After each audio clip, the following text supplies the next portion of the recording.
माहे रमजान चल रहा है। ऐसे में शहर की सड़कों पर कूड़ा, गलियों में गंदगी का अंबार स्वच्छता अभियान की पोल खोलने के लिए काफी है। गंदगी के चलते सबसे ज्यादा दिक्कतें रोजेदारों को हो रही है। वहीं गुरुवार को कई मुस्लिम इलाके में कूड़ा उठाव और साफ सफाई नहीं होने से लोगों में नाराजगी दिखी। शहर का मुस्लिम बहुल इलाका गंदगी से पटा नजर आया, जबकि कूड़े के ढेर से निकलती दुर्गंध के चलते राहगीर परेशान दिखे। वहीं तातारपुर मस्जिद के समीप गंदगी और कूड़ा कचरा रहने से स्थानीय लोग खफा हैं। लोगों का कहना है कि पवित्र माह रमजान में भी नगर निगम द्वारा ठीक से साफ सफाई नहीं किया जाना दुर्भाग्यपूर्ण है। मगर जो है टाइम पर हो गया, मगर गली का हो या आप क्या कहते हैं इमाम बाड़ा गली और ये जो नाला है, अभी आप जाके देख लो, चलिए हम दिखा देते हैं। आप वो चल के खुद देख लीजिए कि वहां पर क्या सफाई हो रही है हर जगह। और ये जो यहाँ के भी लोग की भी गलती है कि जो यहाँ पे जो चौक है, चौक पे जो नाला है, नाले में इस पर कोई एक्शन नगर निगम लेता ही नहीं है। और सिर्फ जो है वार्ड परिषद भी है, वो अपने तक महदूद है, वो अपना गली और सिर्फ मोहल्ला देख रहे हैं, अदरवाइज कोई भी गली का नहीं है। अनुरोध यह है कि वार्ड परिषद को खुद चल के हर गली हर मोहल्ले में देखना चाहिए कि यह त्योहार उनके लिए भी है, सबके लिए। पूरे हिंदुस्तान में, पूरे भागलपुर शहर का जो है टाउन के अंदर सिर्फ वाहवाही लूटने के लिए नहीं, पूरी ये आ रहे हैं तो उसके लिए स्वागत के लिए खड़े हुए, वह सब को इसको बंद किया जाए। जो नाला का आपको जगह उसको भी देख लीजिए, जाके अपने से नाले का फोटो भी ले लिए, इधर का भी ले लिए, और वहाँ उधर इमामबाड़ा का गली का साइड का पूरा उधर जाके फोटो भी लेके तब ये कीजिए। कुछ नहीं, नगर निगम सफाई नहीं कर रही है। कॉल करते हैं वार्ड काउंसलर को, 3-4 मरतबा कॉल करना पड़ता है, तब जाके सफाई यहाँ पे किया जाता है। बोलते हैं कि नमाज का टाइम है, मस्जिद को साफ कर दीजिए, तब आके यहाँ पे साफ करता है। 2 दिन में 1 मरतबा सफाई हो रही है। पहले दिन मस्जिद जब साफ हुई, उसका जब कचरा बाहर आया 2 दिन तक पड़ा रहा। जब कल 3 मरतबा मैंने वार्ड काउंसलर को कॉल किया, तब जाके कचरा सब उठा है। लोकसभा चुनाव की रणभेरी बज चुकी है। ऐसे में आरोप प्रत्यारोप का दौर चल रहा है। सभी दल के नेता अपने विरोधियों को घेरने में जुट गए हैं। इसी के साथ बिहार समेत पूरे देश में सियासी पारा भी बढ़ता जा रहा है। वहीं एक कार्यक्रम में भागलपुर पहुंचे केंद्रीय राज्य मंत्री अश्विनी कुमार चौबे ने इंडिया गठबंधन पर जमकर निशाना साधा। विरोधी दलों पर हमला बोलते हुए चौबे ने कहा कि ऊपर पप्पू, बिहार में गप्पू, बंगाल में लप्पू, यह सभी बस परिवारवाद को बढ़ाने के लिए हैं। ये लोग देश को बस ठगने का काम करते हैं। कोई लड़ाई नहीं है, इंटैक्ट है। इंडिया का, भारतीय जनता पार्टी का एनडीए गठबंधन इंटैक्ट है और पूरी मजबूती के साथ नरेंद्र भाई मोदी जी के नेतृत्व में फिर से तीसरी बार जनता आशीर्वाद देने जा रही है। और 400 पार, अब की बार 400 पार, फिर एक बार मोदी सरकार, हम सब है मोदी परिवार। इसलिए पूरे हिंदुस्तान के अंदर एक अद्वितीय परिवर्तन होगा। और ये इंडी ठगबंधन, ऊपर में पप्पू, बड़का पप्पू, कांग्रेस का युवराज पप्पू, और नीचे भ्रष्टाचारी गप्पू, पप्पू, गप्पू, उत्तर प्रदेश में सप्पू, और बंगाल में बुआ के गोद में बैठा हुआ लप्पू। ये लप्पू, पप्पू, गप्पू, सप्पू, लप्पू, जो खानदानवाद का पार्टी और सरकार चलाना चाहता है कि हमारे ही खानदान की पार्टी होनी चाहिए, हमारे ही खानदान का मुख्यमंत्री होना चाहिए। नेता, विपक्ष का नेता, आज बिहार में नेता और विपक्ष का नेता और दोनों हाउस में। तो क्या बिहार में स्किल्ड नहीं है? क्या उस जाति में कोई विद्वान नहीं है? कोई उस जाति में करने लोग नहीं है? ये जनता को ठगने वाला ये इंडी ठगबंधन चूर चूर हो गया है, आपस में छिन्न विचिन्न हो गया है। ये कांग्रेस का साया समाप्त हो जाएगा और वो खानदान का वही युवराज कांग्रेस को समाप्त करेगा। पटना सिविल कोर्ट के गेट नंबर 1 से सटे ट्रांसफार्मर में बुधवार की दोपहर करीब 1 बजे शॉर्ट सर्किट से आग लग गई और ट्रांसफार्मर ब्लास्ट कर गया। वहीं ट्रांसफार्मर की आग और उसका तेल फुलबारी शरीफ के टहल टोला निवासी दिव्यांग वकील देवेंद्र प्रसाद पर गिर गया। इसके बाद वे घटना स्थल पर ही जिंदा जल गए। इस हादसे में 4 अन्य पूर्वी लोहानीपुर निवासी वकील हरि नारायण गुप्ता, मसौड़ी निवासी मुंशी प्रकाश कुमार, जितेंद्र कुमार और क्लाइंट मनीष कुमार आग की लपटों से बुरी तरह झुलस गए। इसके बाद कोर्ट परिसर में अफरा तफरी मच गई। सूचना पर दमकल की 4 गाड़ियों के साथ पुलिस भी पहुंची, जिसके बाद ट्रांसफार्मर की आग बुझाई गई।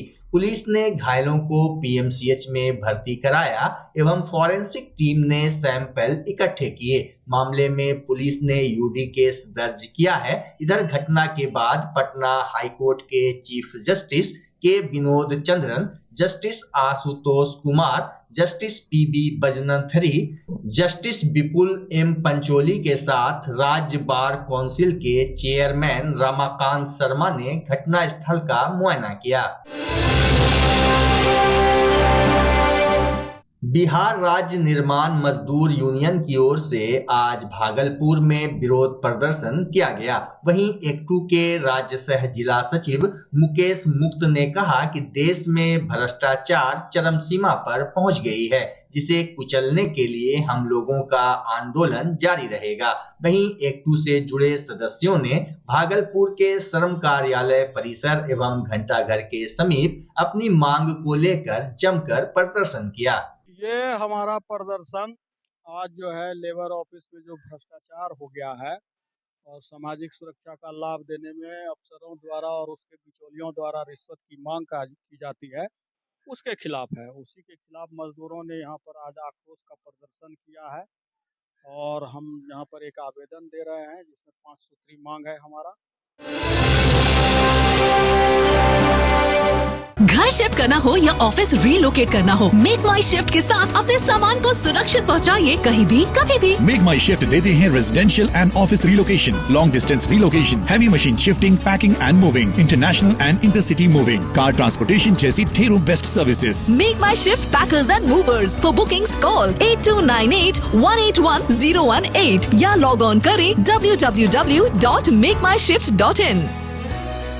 रिंकू एलईडी बल्ब एक बार लाओ और चलाते ही जाओ। हमारे एलईडी बल्ब्स है क्वालिटी में नंबर 1 और एनर्जी एफिशिएंट, जो रखे एनवायरनमेंट और आपके बिजली के बिल दोनों का ख्याल। रिंकू एलईडी बल्ब के साथ एनर्जी बचाओ और बिल घटाओ। ये है पावर सेविंग लाइट जो चले लंबे समय तक और रखे आपके घर को रोशन। हमारे यहाँ एलईडी लाइट्स मिलते हैं एक व्यापक रेंज में जो आपकी हर जरूरत को पूरा करेगी। लेकिन यही नहीं, हमारे एलईडी लाइट सिर्फ चमकदार नहीं बल्कि एनवायरनमेंट फ्रेंडली भी है। तो आज ही लाओ रिंकू एलईडी बल्ब और पाओ 1 साल की वारंटी का भरोसा। रिंकू एलईडी बल्ब्स, नई जनरेशन के स्मार्ट बल्ब्स। आज ही संपर्क करें 8651063786 या मेल करें rinku.led.bulb@gmail.com। हमारा पता असाननपुर, भागलपुर, बिहार 812002। बच्चा जब जन्म लेता है तो कई बार बच्चा तुरंत नहीं रोता है, रोने में देर हो जाता है। ऐसे में बच्चा क्षतिग्रस्त हो जाता है और उसके बचने की संभावना कम हो जाती है। और यदि बचा तो भविष्य में उसमें विकलांगता की समस्या आती है, जिसे सीपी कहते हैं, जिसका कोई माकूल इलाज नहीं है और ज़िंदगी भर बच्चा विकलांगता से जूझ सकता है। ऐसे में पूरे संसार में कूलिंग थेरेपी का सहारा लिया जाता है। जन्म से ठीक 6 घंटा के अंदर यदि उसको कूलिंग थेरेपी दिया जाए तो उससे उसका सीपी की समस्या कम होती है और बचने की भी संभावना बढ़ती है। पहली बार बिहार झारखंड में आपके शहर के स्नेह नवजात शिशु बाल सेवा केंद्र में यह मशीन उपलब्ध है। कभी भी ऐसी बात हो कि बच्चा रोने में विलम्ब हो गया तो आप स्नेह नवजात शिशु बाल सेवा केंद्र में जरूर संपर्क करें।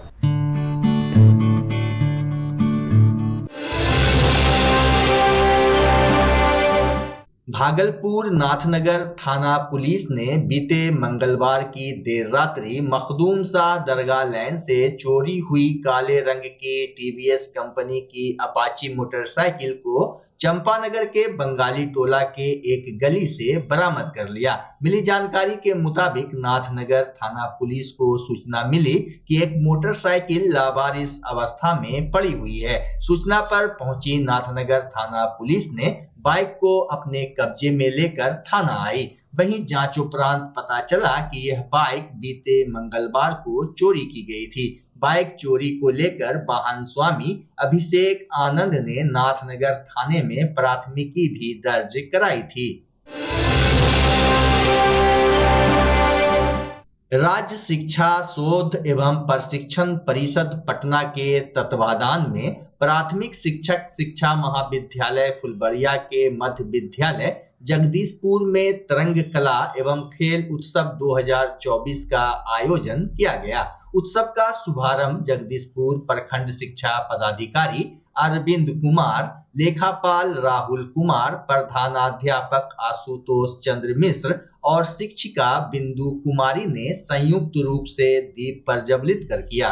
कार्यक्रम में चित्रकला, मूर्तिकला, रंगोली, दौड़, लंबी कूद, ऊंची कूद, शतरंज, कैरम, योगा, कबड्डी, निबंध, कविता लेखन सहित अन्य प्रतियोगिता आयोजित किया गया। प्रतियोगिता में पीयूष, रोशनी, सौरभ, जिया, ज्योति, चमेली, ओमकार, नीतीश, जाह्नवी सहित अन्य का चयन महाविद्यालय स्तर पर होने वाले प्रतियोगिता के लिए किया गया। वीर कुंवर सिंह विश्वविद्यालय गेस्ट फैकल्टी यूनियन अध्यक्ष के आह्वान पर डेहरी स्थित जवाहरलाल नेहरू महाविद्यालय के सभी गेस्ट फैकल्टी कर्मियों ने सभी तरह के कार्यों का बाइकाट किया और काला बिल्ला लगाकर विरोध दर्ज कराया। प्रदर्शन कर रहे गेस्ट फैकल्टी ने बताया कि पिछले 11 महीनों से मानदेय नहीं दिया गया है। इसके कारण कर्मी किसी दूसरे से कर्ज लेकर अपना और परिवार का भरण पोषण करने को मजबूर हैं। हम लोग की पहली मांगे हैं कि जो हमारे साथी लोग हैं बहुत ही डिस्टर्ब हैं और साथ में उन लोगों की फैमिली भी डिस्टर्ब है। जैसे मैं हूँ यहाँ जवाहरलाल नेहरू कॉलेज में Dehri on Sone department of chemistry doctor Madhu Kumari. अब कॉलेज के साथ साथ मैं फैमिली के तरफ से इतनी टॉर्चर मतलब हो रहा है कि भाई सही है जहाँ आदमी जाएगा और अगर महीने अगर उसको सैलरी न मिले तो उसके वजह से तो परिवार डिस्टर्ब होगा ही होगा। और प्लस में कार्य वही है, कार्य तो मतलब इतना कॉलेज में है कि मतलब ये क्या बोलते हैं बहुत तरह का कार्य जैसे कि एग्जामिनेशन हुआ ये वो मतलब परमानेंट की तरह ही हम लोग कार्य कर रहे हैं, लेकिन इसमें न समान काम और समान वेतन मिलना चाहिए जो हम लोग को नहीं मिल रहा है। मांगे क्या हैं आप लोग की? मांगे हैं कि सेवा विस्तार किया जाए हम लोग का सैलरी अभी 11 मंथ से फंसा हुआ है हम लोगों का सैलरी, उसकी वजह से बहुत डिस्टर्ब है वो हम लोग का पूरा दिया जाए। लोग बोल रहे हैं 1 महीना 2 महीना, ये क्या हो रहा है? एक बंधुआ मजदूर की तरह हम लोग एकदम बिल्कुल बंधुआ मजदूर की तरह हम लोग एकदम लगातार किए जा रहे हैं, लेकिन इस पे किसी का ध्यान नहीं है, ना ही VC का ध्यान है, ना रजिस्ट्रार का ध्यान है, ना राज्यपाल जी का ध्यान है, ना मुख्यमंत्री, किसी का ध्यान नहीं है।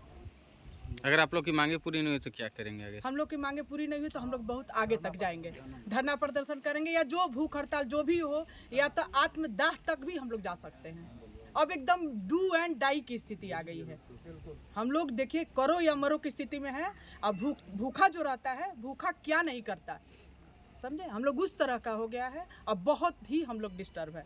अगर मांग पूरी नहीं हुई तो हम लोग कुछ भी कर सकते हैं, जिसका अंदाजा ना VC को है, ना रजिस्ट्रार को है और ना राज्यपाल जी को महोदय जी का है। किसी को अंदाजा नहीं हम लोग किस हद तक जा सकते हैं।